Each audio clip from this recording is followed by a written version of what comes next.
Hey, John, Yeah. we weren't supposed to have submitted this transcript anywhere, were we? Because I couldn't find a spot. No, Okay. it's just for you to use today Okay. with a peer, so you don't have to submit it today. Okay, thanks. Yep.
So some of you may have had Tanya Sidorenko for an instructor. She's on leave this year, and one of the reasons she's on leave is because she just had a baby.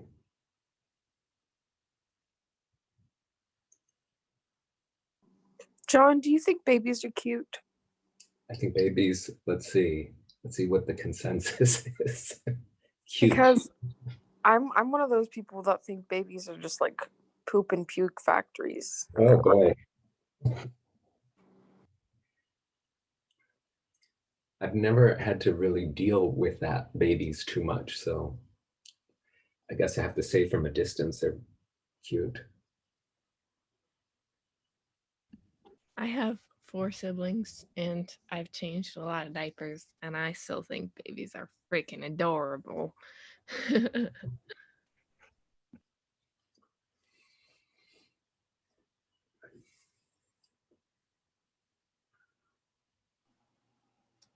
I have 4 children and I have changed more than my share of diapers. And now I like babies because I can give them back to their parents for the diaper changing. Yeah. That's what I always liked about babies too.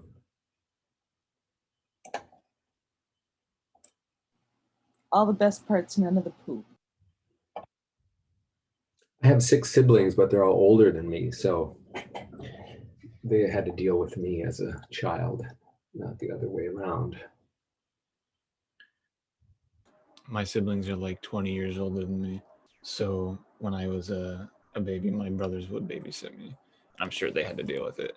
So I'm glad to be in the same situation.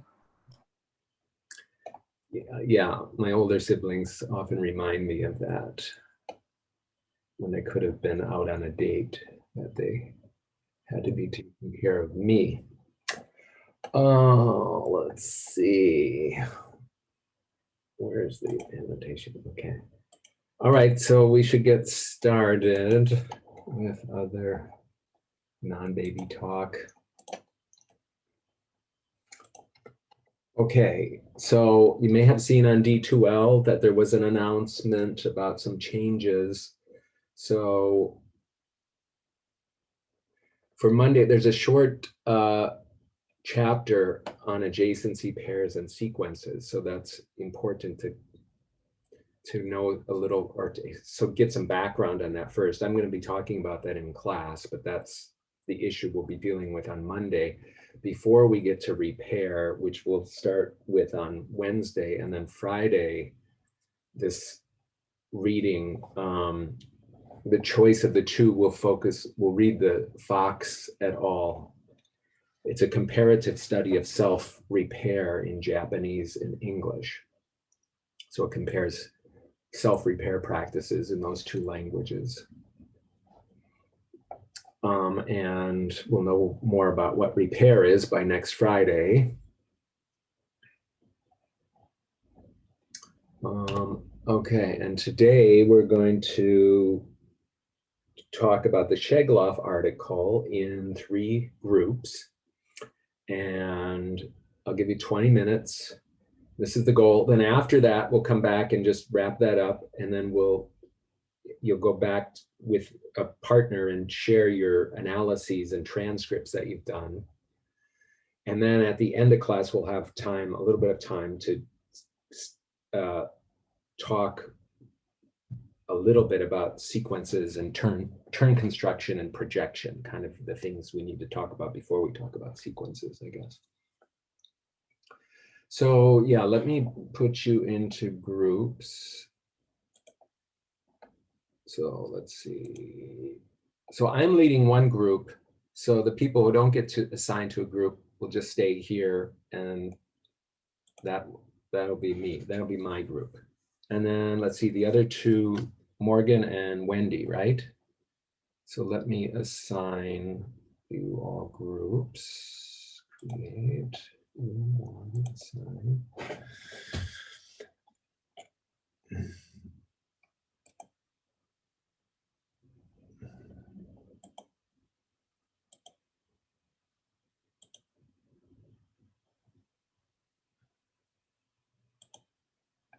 One, two, three, four, 5.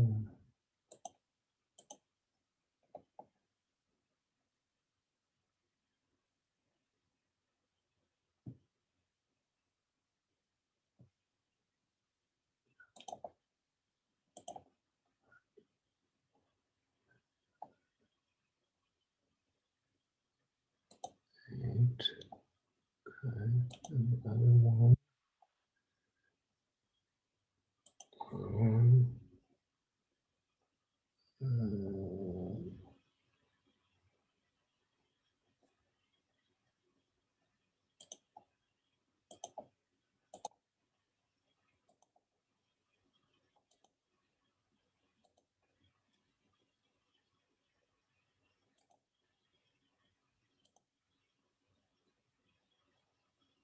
Okay. So we'll see you all in about 20 minutes, for those of you who are leaving. The rest of you will not leave. The rest of you must stay.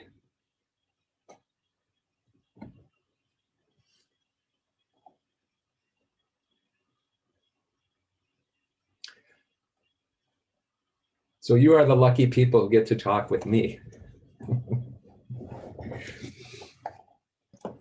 All right, let's see here. We're going to share. I wanted to share the screen of the Shegloff article.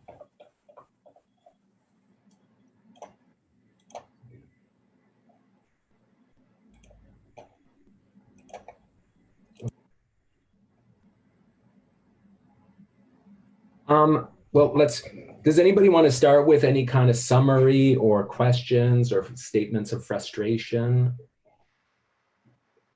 Because I can talk a lot about this, and I probably will start talking a lot about it, so. It's better if somebody starts besides me. Yeah, I just wanted to ask, there was like this one term that I didn't understand. It was like sequential context, I think. That's a good question. Yeah, and they were saying how he's not taking into the notes on the page. They were saying how he wasn't taking into account like social context. So I was just wondering, what does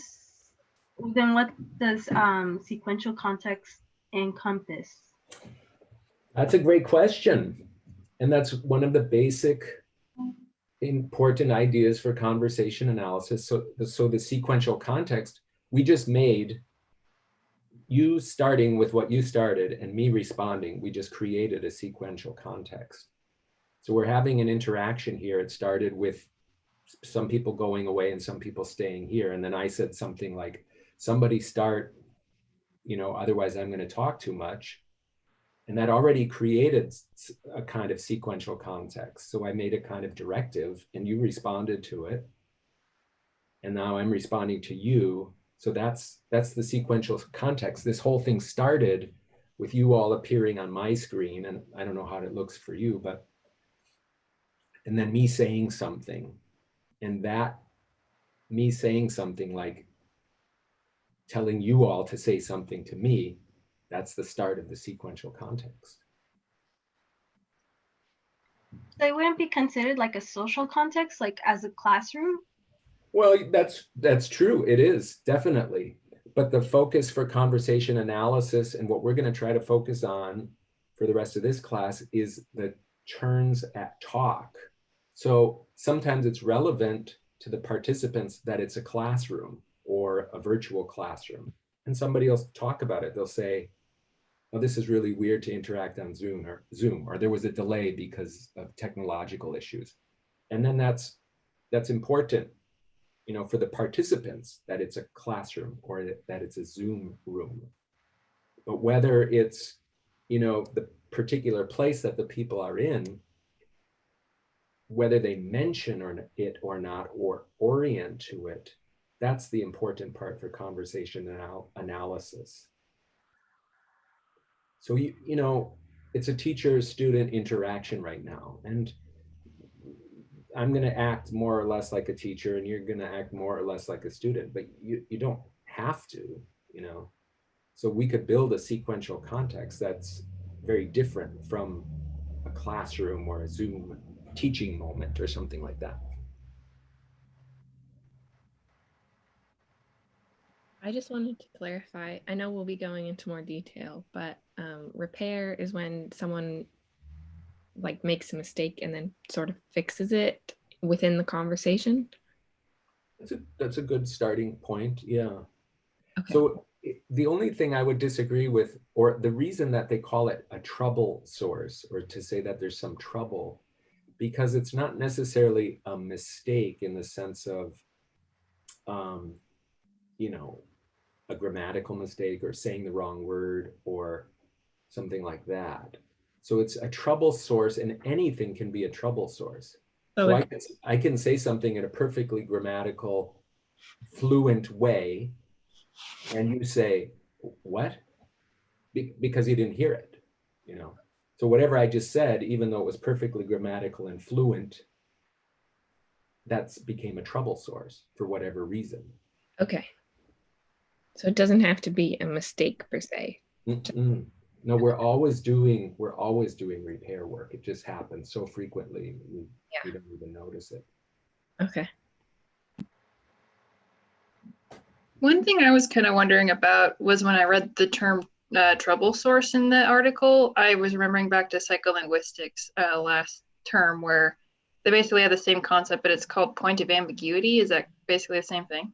I think that's yeah, I think that's could be one example of a trouble source where somebody says something and the other person, they think they know what it is, but it could be one or two things.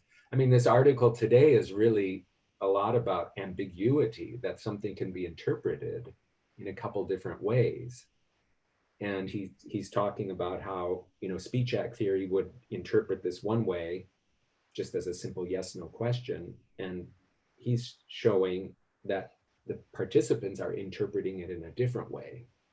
So yeah, I think that would be like a subset of what repair is in conversation analysis.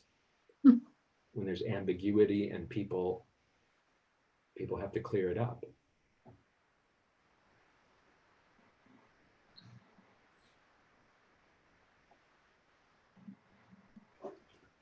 I wanted to talk about, just go through the first example, because I think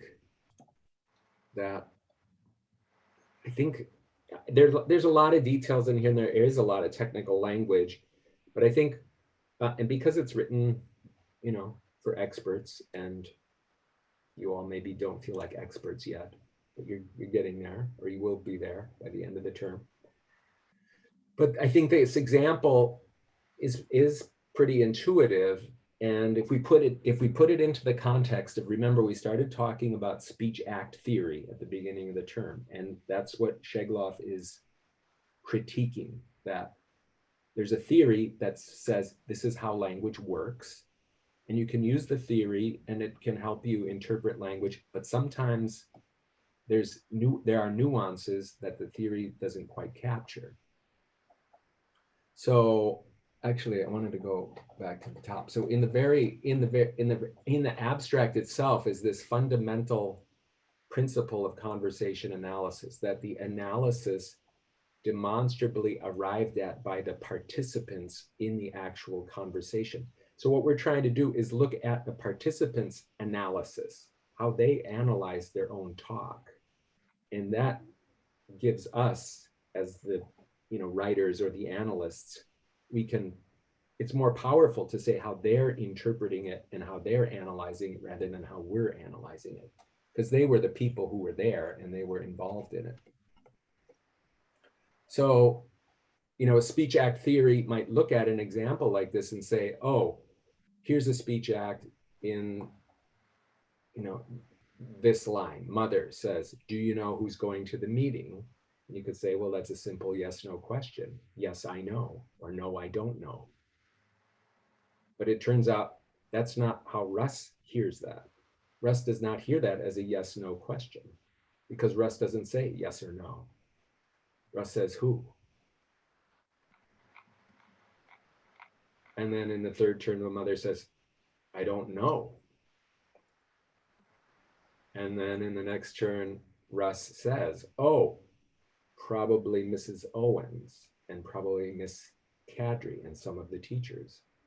So in fact, in this line, when Russ says who, he really does know who's going to the meeting, but he doesn't say who's going to the meeting, because he's hearing this as mother saying, I've got an announcement I'm going to make. I'm going to tell you something about the meeting. When have you used a structure like this? Something like, do you know who's going to the meeting? What's another example that you can think of, like a pre-announcement? I say, guess what? A lot. Yeah. I'm actually wanting someone to guess, but then I'll follow it with a statement. Yeah, that's another kind of pre-announcement. Or even more specifically, like, guess who I saw at Fred Meyer yesterday? And the person, hears that as a pre-announcement, like I'm going to give some news next. So that's all that's it. That's all he's talking about in this article, is that we don't, without any sequential context, so here's the sequential aspect of it, it's hard to identify this line, what mother is doing in this line. Do you know who's going to the meeting? So we can see what to call this line, do you know who's going to the meeting? Because we can see how Russ hears it. So Russ hears it as a pre-announcement, and it turns out it's not a pre-announcement. The mother wants to know who is going to the meeting. It's an honest question.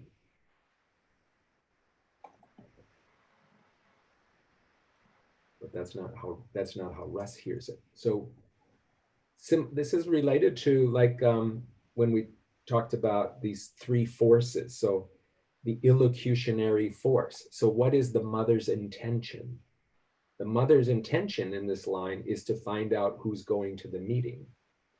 But Russ doesn't hear it that way. Russ hears it, the mother's intention is to alert him that she's going to share some news as a pre-announcement.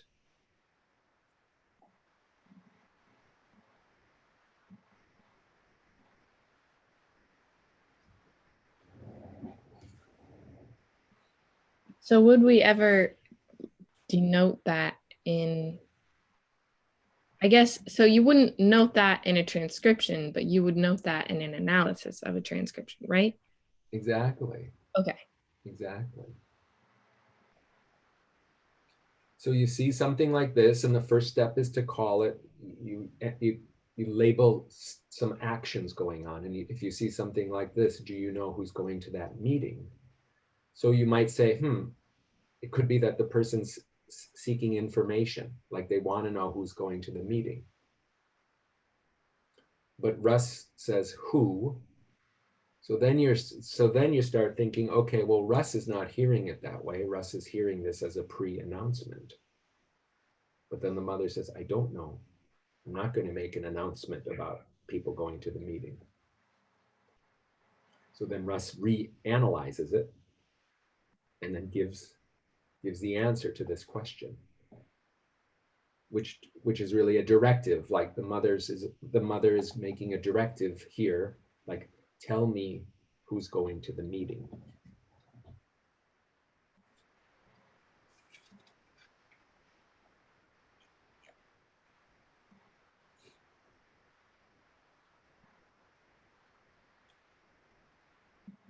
Okay, somebody else talk now.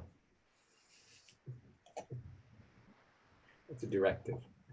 So in this case, are they violence the maxims? Say that again. So in this case, are they violence the maxims? Well, that's a good question.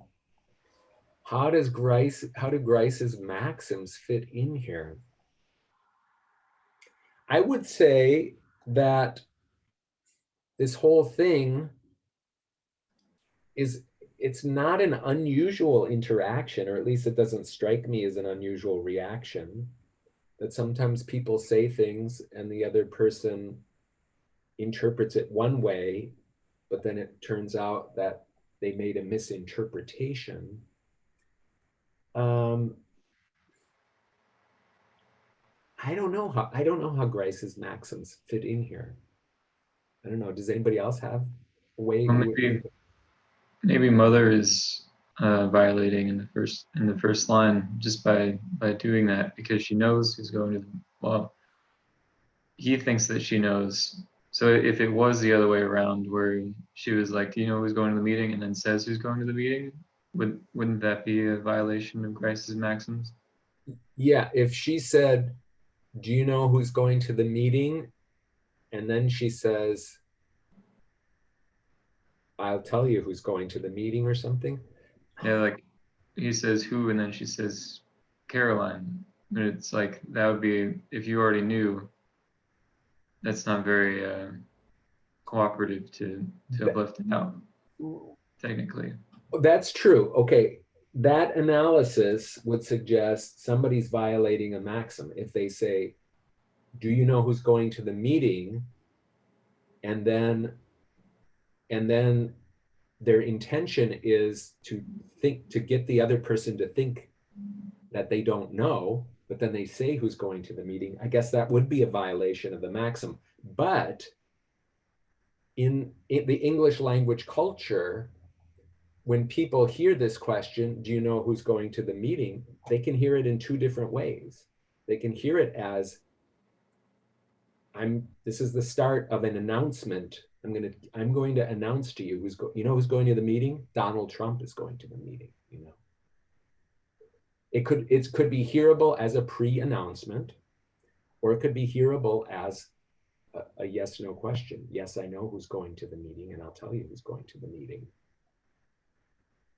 So I think really, I think theoretically it could be a violation of a maxim, but I don't think it's working that way here.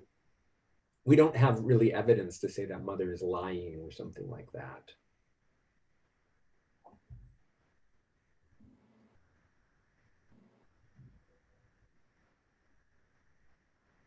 So I think the cooperative aspect of this is seen in that they do work it out. It takes several turns, but they figure out what the intention, what it is that mother is doing in this line. So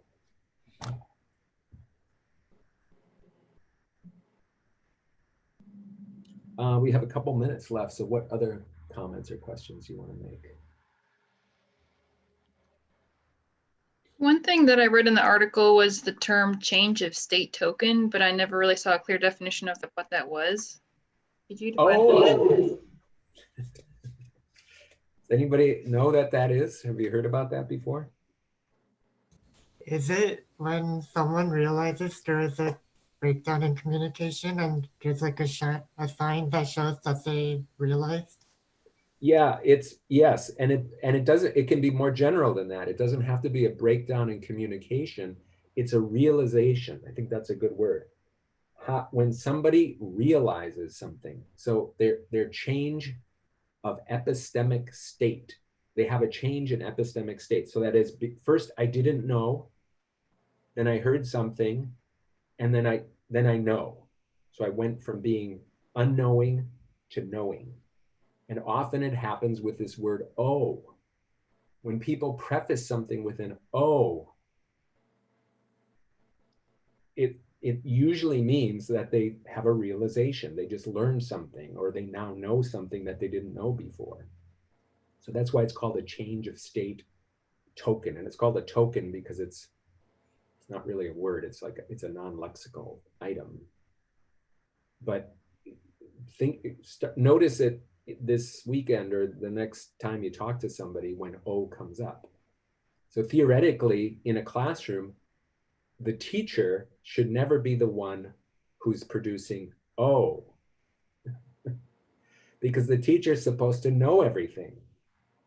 So if the teacher says "oh," like "oh, I just learned that." I mean, I'm being a little bit joking a little bit, because of course teachers can always learn something, but it's unusual for like when you analyze classroom discourse to hear a teacher say "oh," unless they're doing it in a kind of sarcastic way or something. So that's what the change of state token is, and that will be very important in your own transcripts because it comes up, and it signals something important has happened. Not always, but, and this is a good example of it. And it's even, here's where describing turn construction is important. So in this line, Russ says, "oh," it's stretched out even. "Oh," with falling intonation. Probably Mrs. Owen. That kind of "oh" is different from a "oh yeah," something that's very reduced. And it doesn't have to be "oh" either. Sometimes it can be like "ah," or "yeah, that's right," These are signals of a change in somebody's knowledge. So the change in state is really about a shortening for change of epistemic state, which is a fancy way of saying like a realization or a new understanding.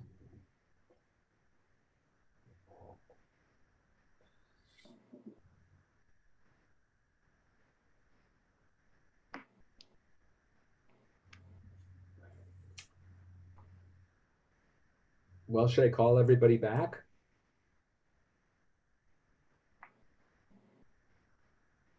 Oh, that's not appropriate to say that. There's no reason to say, oh, there's no reason for a change of state token there. Let's see.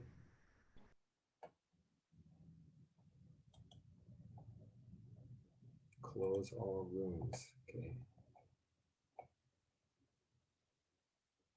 Well, it was nice chatting with you all today.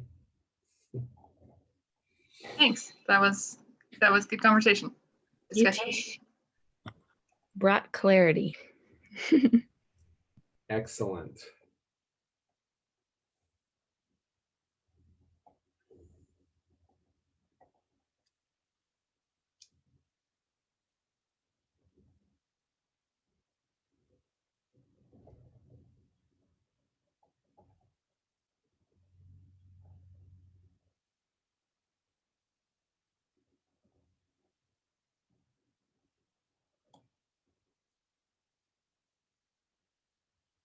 Let's see. Not everybody's back here yet, I think.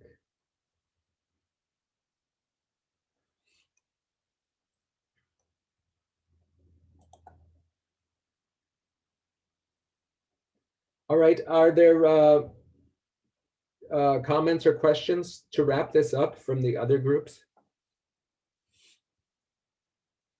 We had a question about change of state token. We had a question about sequence. What does it mean by sequence? We Sequential just had a context. lot of questions about like terminology, especially for a lot of people who like haven't had any of these classes before.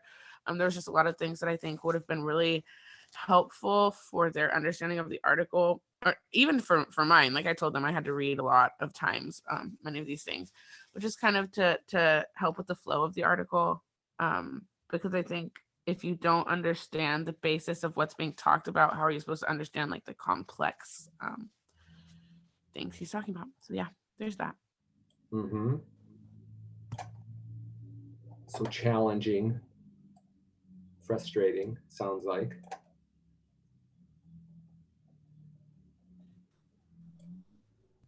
So is there like a question I can answer about the basic idea, or was that clear? I think one thing we were kind of talking about in the end was that it seemed like in the conclusion, he was saying it's really important to look at sequential context.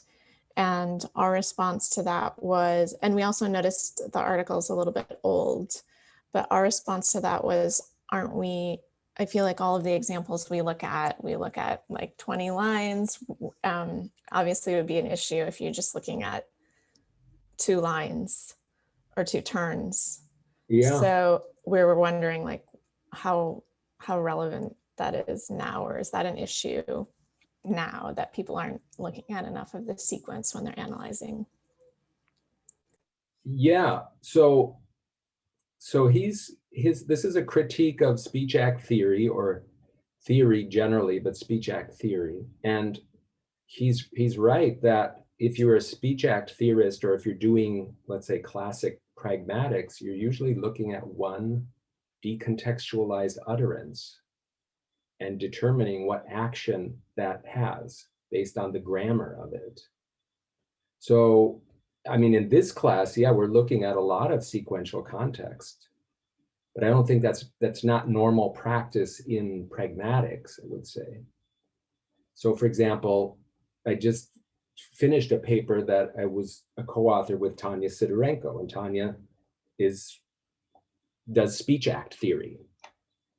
And she went through a whole bunch of data and picked out things like directives. And then our goal, or my responsibility, was to look at some of them and look at the sequence around them and say, nah, you can call it a directive, but there's a lot more going on here. And we changed, kind of made a more refined analysis because we were looking at the sequential context. So it is important to do, but not every linguist does that. Often linguists are focused just on single utterances.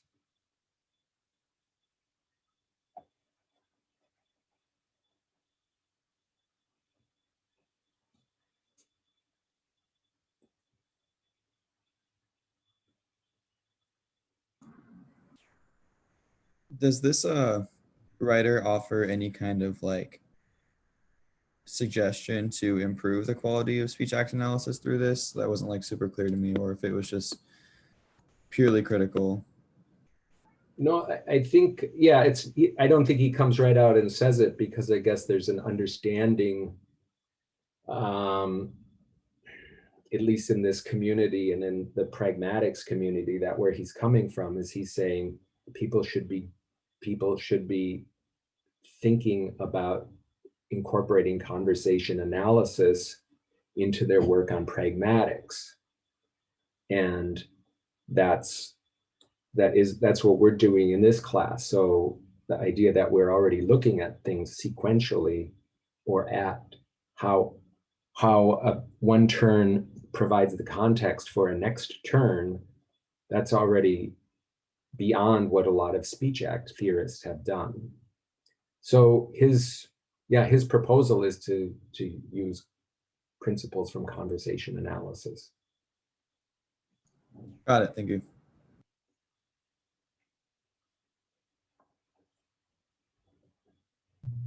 So we spend a little, yeah, go ahead. I have a question, sorry. Are we going to, or do you have another article that maybe has a different author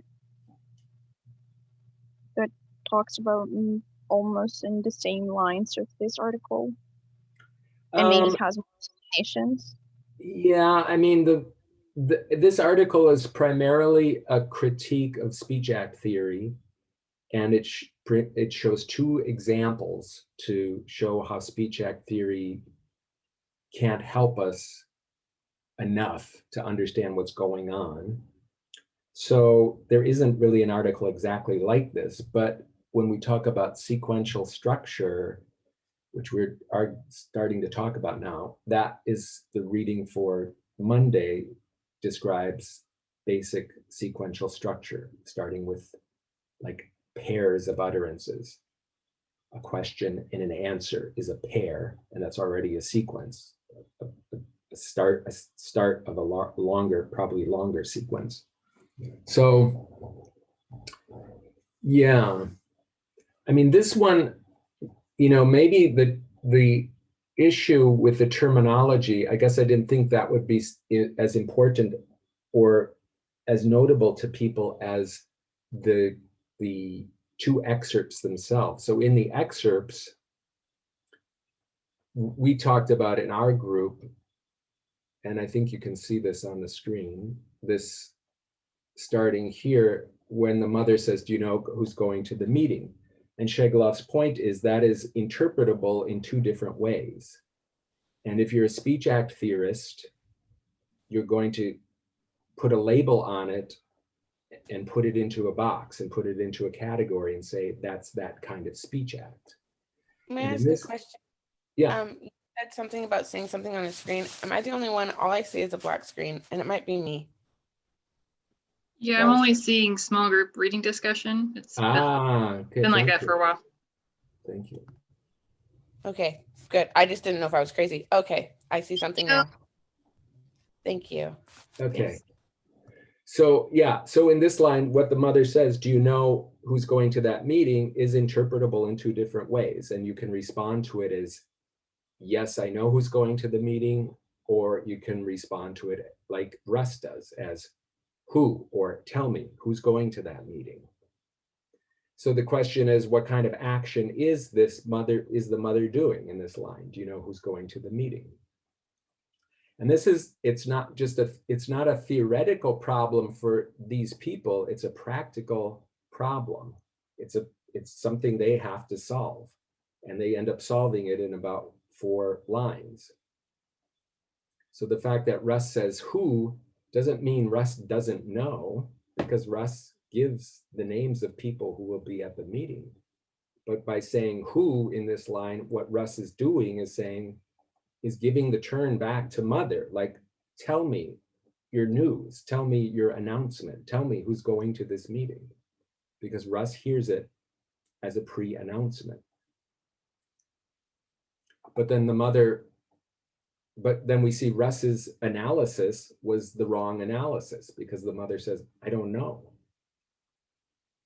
So then Russ says, oh, probably Mrs. Owen, probably Mrs. Kadri. So what we're seeing here is an important, and what our group talked about it in the abstract itself, the abstract of the article, he makes a point of saying, what we're looking for is the analysis of the participants. And this is what this example shows, is that Russ has one analysis, but then based on how the mother responds in turn 3, Russ has to change his analysis. So mother actually wants to know names of people who will be there. Mother is not going to tell me the people. And then we said, there are other kinds of pre-announcements that happen, like, guess what? Or, you know who I saw at Fred Meyer yesterday? And you probably going to respond, no. Who did you see at Fred Meyer? Or, oh, tell me your exciting news of who you saw at Fred Meyer. So that's the crux of it right there, is that there's participants are doing ongoing analysis. And in order to understand, or for us to say what actions are being done, we have to look to the participants' analysis and show how they're analyzing what's going on.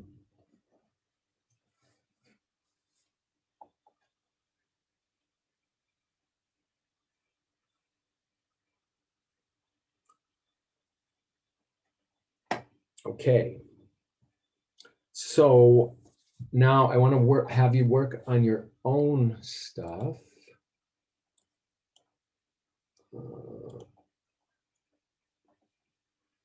And let's see, I want to have you in pairs if it works out that way.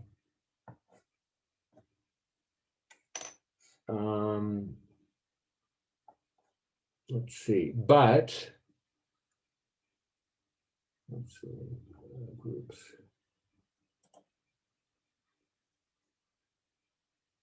Recreate.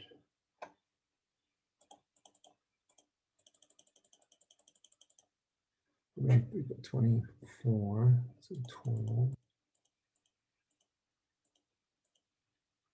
12. Let's see here. Assign manual, let the participants choose. So I'll set it so you can choose somebody. And I don't know what happens if you don't choose somebody. You know what happens then? I've not done this before. Well, Death. Stuff happens. So let's see, it's going to be 10:55 by the time we get this done. So at about 5 after 11, I'm going to have you come back. So try to, each person spend 5 minutes on the other person's paper, share it, talk about what you're interested in doing, ask questions if you want to ask a question about a transcript convention, something like that. Hopefully you'll be able to share your screen so you can see one another. And now I'm going to open all the rooms. And we'll see what happens.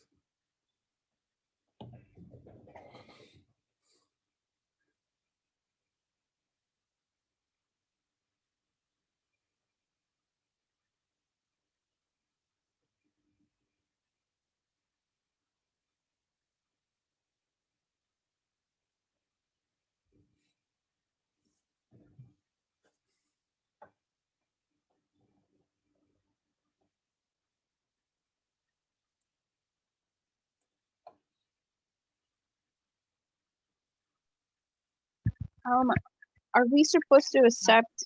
Because I don't get anything. Yeah, we're just seeing a sign that says like the host has opened breakout rooms. Please wait to be assigned. Oh, I'm not even seeing that. I don't see I'm anything. not seeing anything either. huh. Some To people. go to breakout rooms and hover over the number and it will say to join. Somebody Okay. say I that don't see again? anything that says breakout rooms. Yeah, I don't either. I think we all have slightly different okay. Okay, then maybe what I can do is assign people. Let's see, assign to room. Okay, here. Okay, I think I can assign people. Room 1, room 1. Okay, assign to room 3, room 3, room 4, room 4, room 5. Let's see, Morgan, you're going to room 6. Noel, you're going to room Yay. 6. Race, you're going to room 8. There's already somebody there. Sequoia, let's see. Wow, there's 3 people in room 2. Okay, going to room 9, Sequoia. Shaira, also room 9. And then, Unity, you're the only one left. So there's an odd number of people. It's just me. Oh wait, there are 3 people in room 2. So you're going to room 11 and somebody's going to join you.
Hey John, after class, can I talk to you about my transcription assignment? Sure. Okay.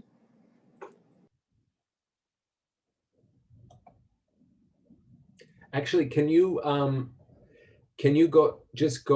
to the office hour at 11:30, because between 11:20 and 11:30 I need to do something for 10 minutes because I got solid meetings until like 3:30 this afternoon. Yeah, that's fine. Okay. Is anybody doing a language other than English? No. Yes. Good. Yeah, I have my parents, sometimes they interchange between English and Spanish. Okay. So I did something. I'm doing little kid gibberish talk. Diego, what language are you doing? That sounds like a challenge. Oh, it is.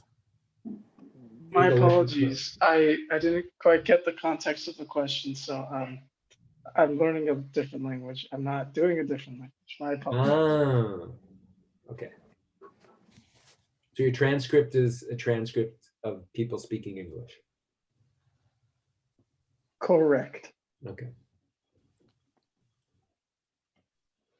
Okay.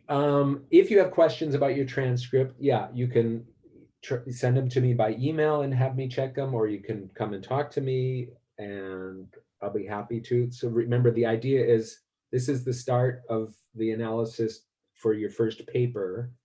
And hopefully, if you don't have ideas right now, the more you look at your transcript and the more we talk about doing sequential analysis, some ideas will come to you out of the data. And sometimes it's helpful just to talk to people, and that could be me, just to say, I'm thinking about this, but I don't really know what to do with it. So, okay, so for the rest of the class today, the short time we have, I just want to talk about some of the couple of the fundamentals. That is, what are units and what is turn construction before we get to sequence. So, because we're talking about sequences of actions, and actions are made up of units, and they're made up of turns, and within a turn, turns can be made up of a number of different units. So sometimes these are just called turn constructional units, or TCUs.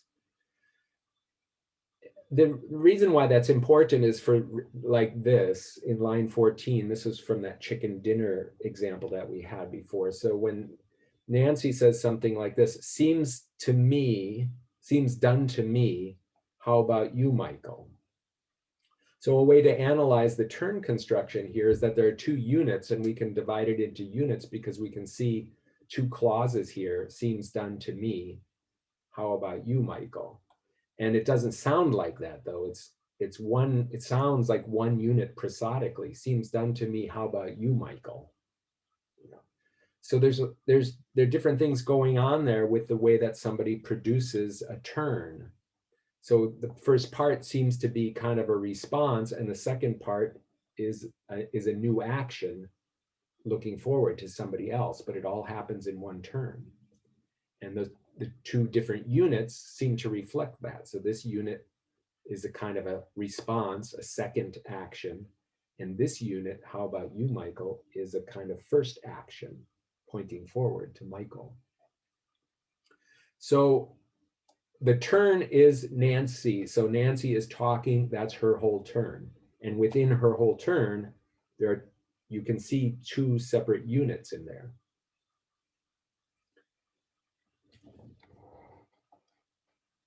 Similarly, in line 11, there are two units up here. Vivian says, it's not done, the potato. One turn, two kinds of units. So when, what delimits a turn? How do you know when the turn is over? Well, the turn is over when the next person speaks. So a teacher has very long turns. So I just keep taking turns over and over and over.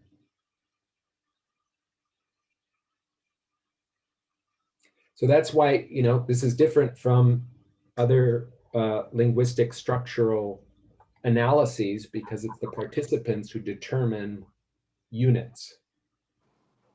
So then if it was like similar to how you keep taking turns and turns and turns, is it similar to like how a talk show host or like a TED Talk, someone who's giving a TED Talk, how they take turns over and over and over again and the audience occasionally chimes in?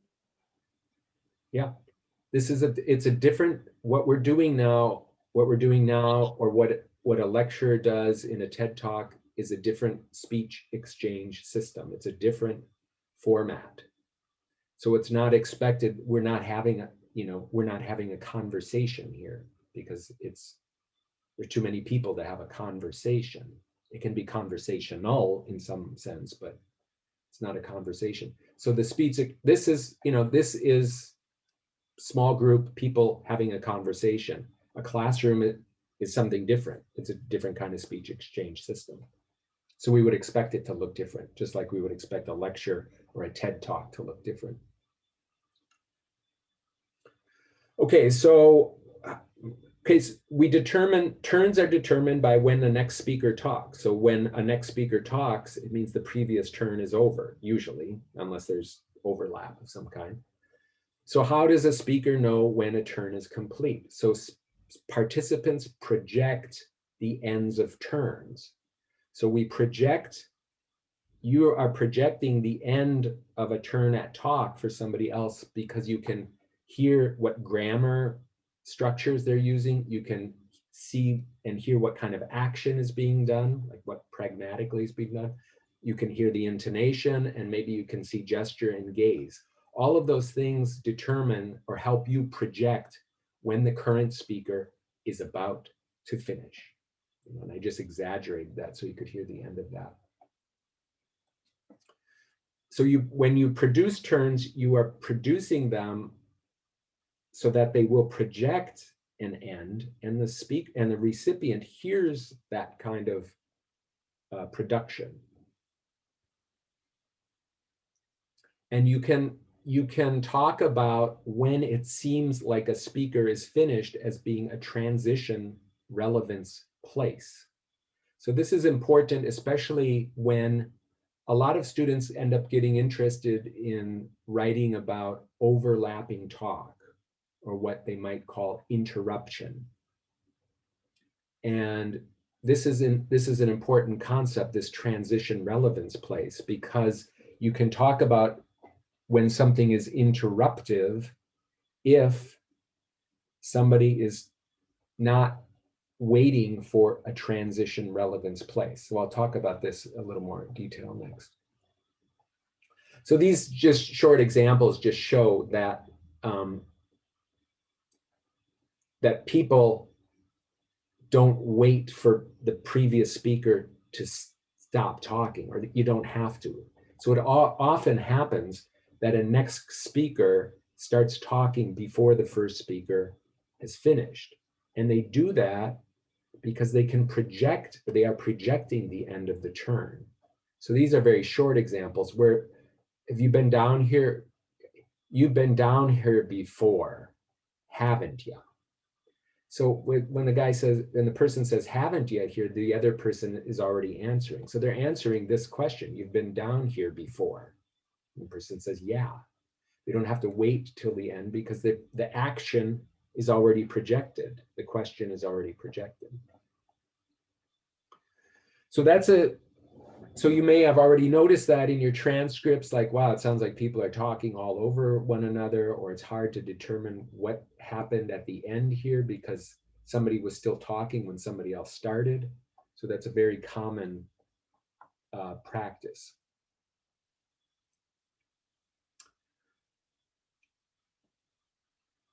So this is how you determine, how speakers determine when it's relevant to take a turn.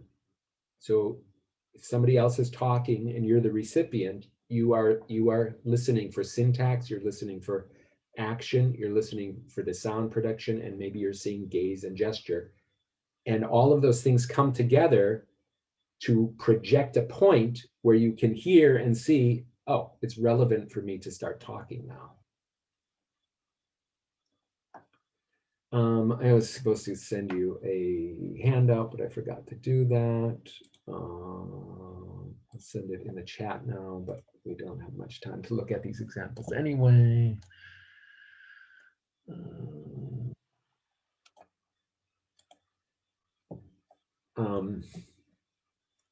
So this example is to show how all of these cues for turn taking align. So these are two guys talking about auto racing, and this guy Gary says he's on the USAC trail, isn't he? So there are a couple things here. You can see that grammatically he is on the USAC trail. By this point, so here's a grammatically complete point. It's a clause. Okay, so right here, it's syntactically, it's a complete unit. You can see here this person produces creaky voice at the end, which often occurs at the end of somebody's turn. And then prosodically, He's on the USAC trail. No, he isn't on USAC. He runs just mainly F1. You can't really hear it, but this is what the pitch contour looks like. It starts high, like normal, and it progressively goes down. So this is an intonation contour that's typical of this kind of statement. And these are the kinds of things you hear, and they align with syntax. So together, the sound and the syntax strongly projects to Kurt that right here it's time for a speaker change. So the proposal here is that Kurt doesn't wait for Gary to finish, because Kurt can project when Gary is about to finish. So the overlap on this kind of tag question, it's a very common thing. People put tags at the ends of questions, and recipients hear that there might be some kind of tag like this, but it's not relevant because the action is already complete. John? Yeah. I thought you put asterisks before they, to indicate creaky voice. I thought you put asterisks. Yeah, the asterisk or the hashtags, either one. So the Liticode book has asterisk. He's Australian, so in Britain, Australia, they tend to use asterisk, but in the US, the convention started. Now I learned with hashtags, so either one is fine. I have a question for the interruption. Do we have to make those brackets or just the normal brackets? The normal brackets is fine, yeah. Yeah, I just did this kind of thing to make more space. You don't have to do that. I had questions about the square brackets and which way they should face in our transcriptions. Oh. Let's see, do I have one? Here. Just like this. So for overlap, right? Is that what you mean? Yeah, yes. Yeah, so this just indicates this is where the overlap started. If you want to really get technical and show where it ends, you could put another one, you know, at the end of it. But I don't think that's so important, at least for the start. When you start getting into the analysis, it may be very important for you to show where the overlap ends, and then you can do that. But for the start, don't worry about the ending of the overlap. Thank you. He's on the U side. Okay, so is this clear what I'm getting at with turns, units within a turn, and then when a turn is projected to end? So this is speakers, participants doing analysis. You're constantly analyzing the language as you're talking to somebody, and you're analyzing it for all of these things so you know when it's relevant to take a next turn.